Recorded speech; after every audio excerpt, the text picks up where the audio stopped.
you.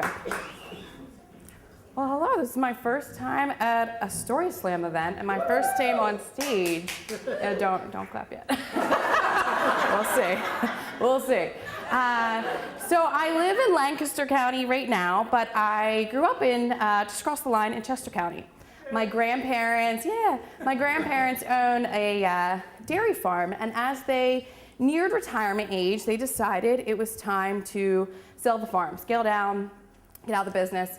So they put the farm up for sale, but they wanted to keep some of the back acreage to build their retirement house. And they gave some land to my parents, which is where I grew up. Now, if you knew my grandmother, you would understand that she is not the retiring type. So she gets this crazy idea to start a boarding kennel.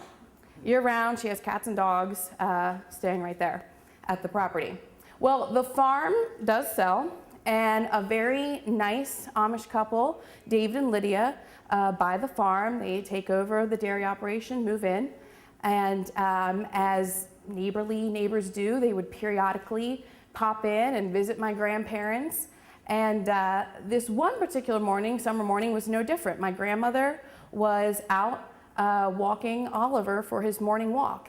And now Oliver was a Great Dane.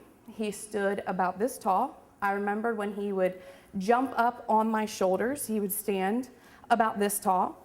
And as my grandmother is making her way around the field, taking Oliver for his walk, she sees David out in the field with the horse and wagon. He waves her down, and they meet at the property line because the properties were adjacent, and they start chit-chatting.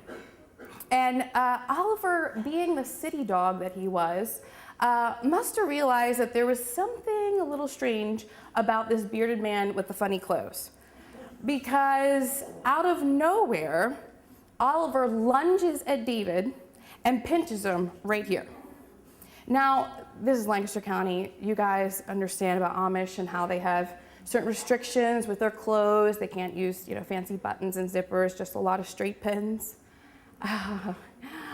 Yeah, I wonder if the bishops maybe changed their mind about that rule. Because when Oliver went to lunge at David, he pulled off his entire shirt, and there stood the Amish man with nothing but a collar and cuffs, pants down to the ground. Yes, an Amish man caught with his suspenders down. And in the chaos of it all, my grandmother is trying to make sure David's okay and make sure that she's trying to get Oliver.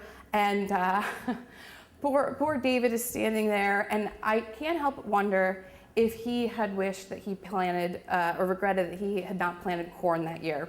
Because between my grandmother and the refuge of David's farmhouse was about 30 acres of wide open farm field. And there was poor David having to make the long trek wearing what looked like a Chippendale costume across the field to his house. I don't know what he told his wife and his kids about what happened. But I can tell you a great mystery was solved that day. I'm sure you're all wondering. Boxers or briefs? That is a secret that Oliver will take to his grave. Thank you.